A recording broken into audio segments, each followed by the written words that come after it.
Hi, my name is Travis Columbus, and thank you for listening to my talk on new discoveries in Eriogonum and relatives. Eriogonum and related genera are in tribe Eriogoneae of the family Polygonaceae. There are 18 genera, 340 species, and 548 currently recognized subspecies and varieties. In California, which holds a large segment of the diversity of the group, there are 17 of the 18 genera and 51 species and subspecies and varieties, respectively.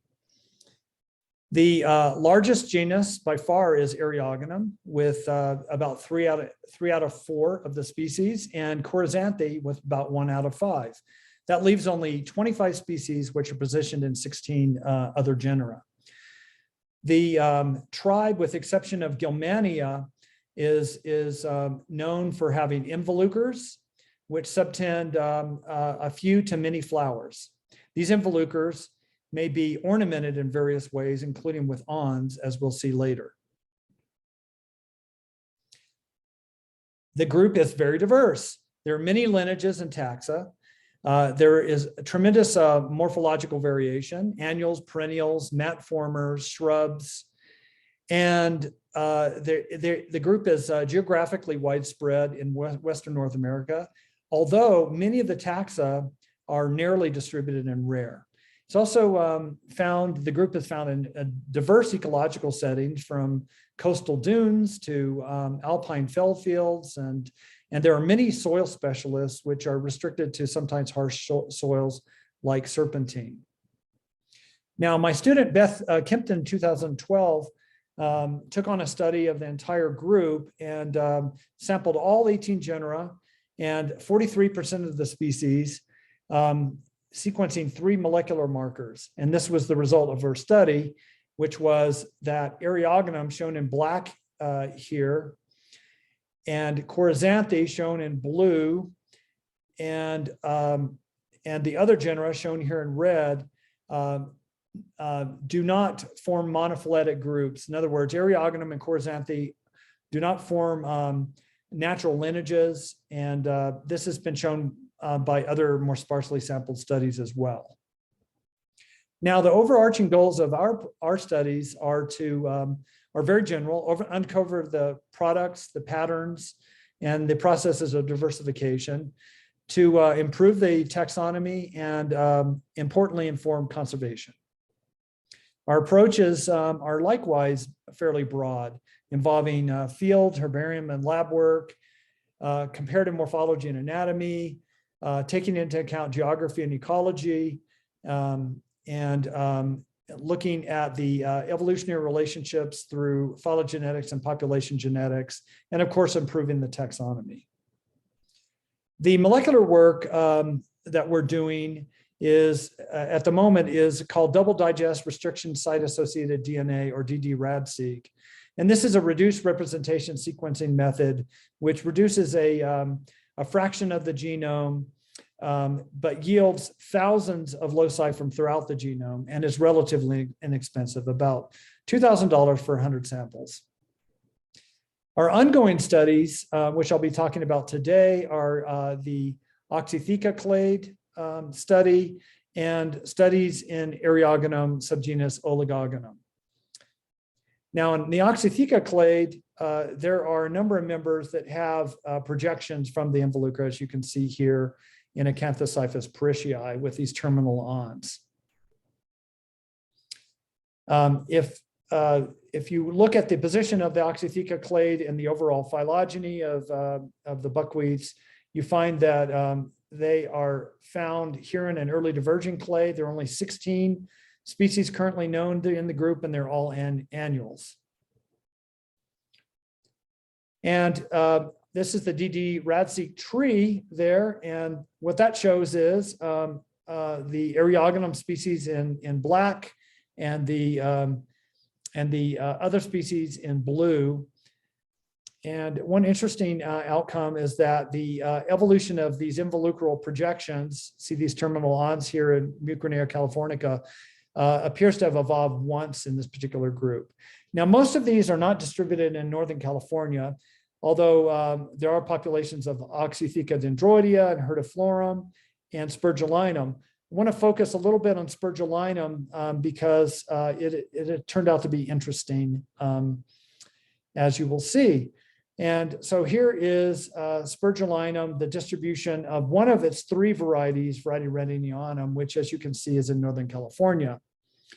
One thing you may notice from this particular lineage is that it's formed of two groups or clades with a lot of molecular divergence between them. So let's see what this molecular divergence means in a morphological context. And we find that this one lineage here, these are all samples that you can identify as variety Redinianum, and the other lineage here are samples of variety Spurgelinum and variety Prutensi.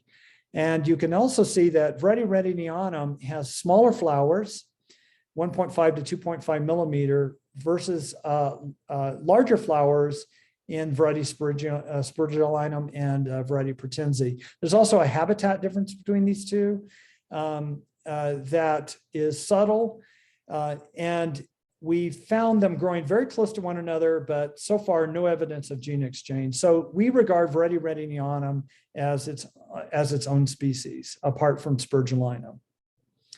Now, within the Oligogonum group, we have a couple of studies, one focused on Eriogonum undulatum and one on Polypodum. Subgenus Oligogonum occurs here in the overall phylogeny. It consists of 37 perennial species and also has a character that marks it very well. The base of the perianth is narrowed into a stipe that's apart from the pedicel. There's a little node where they meet, where the receptacle is, and that is a feature in common with this entire group.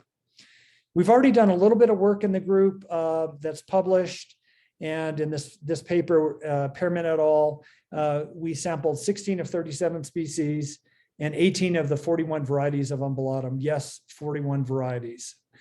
And many of these are distributed in Northern California. We used a genotyping by sequencing approach, which is similar to dd-rad. And what we learned is that undulatum does not resolve as one clade. We also learned that Eriogonum congdonii, which is a Northern California species, resolved within undulatum, here this main undulatum clade. So that was a bit of a surprise because it's morphologically distinguishable from undulatum in several traits. This clade down here of varieties Argus, Goodmanii, and Glaberinum of Eriogonum undulatum, I'm going to call the renegade clade. And the purpose of a follow-up study was to really delve into this to see if we could reinforce this previous study and expand on it. This is the distribution of Eriogonum undulatum in Northern California. Obviously very widespread, and many varieties are represented there. But the ones that are found in this renegade clade are varieties Argus, Goodmanii, and Glaberinum, shown here. Glaberinum's disjunct and found in the Warners and north into Oregon. And you can see that the Argus and Goodmanii are sort of intermixed here in northwestern California. The diamonds represent our collection localities that we included. We included the type localities of varieties Goodmanii and Argus here.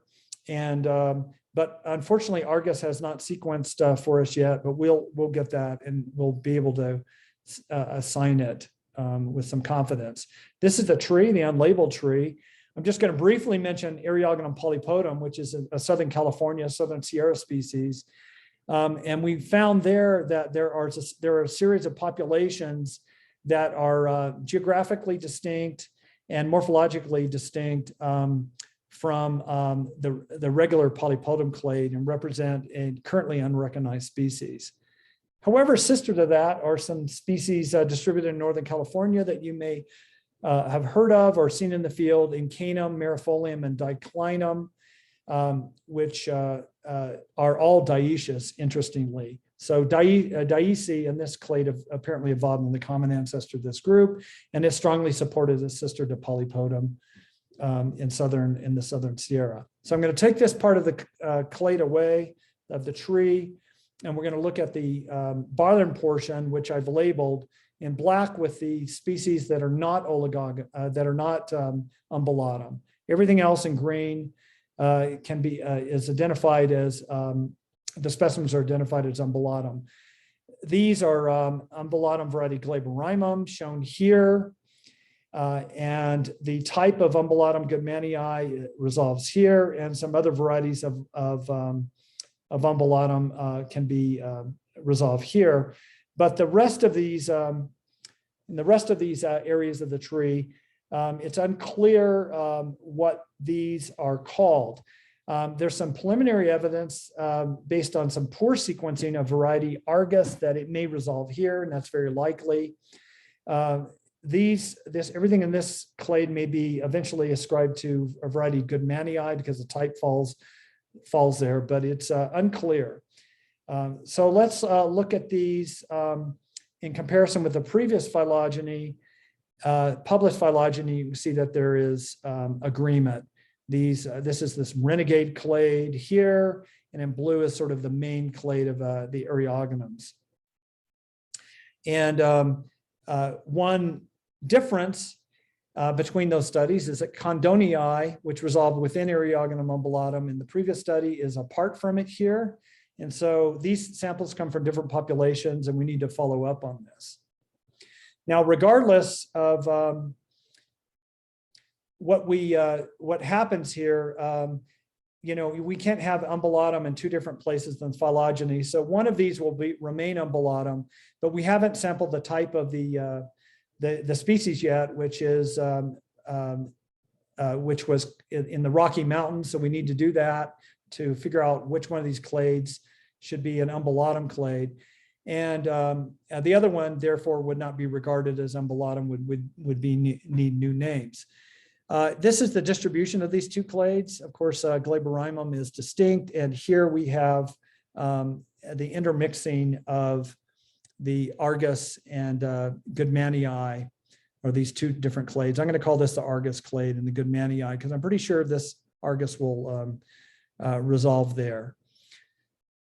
And in terms of morphology, this particular clade up here, which includes Glaberrymum, this is Glaberrymum here, and this is one from one of its sisters here.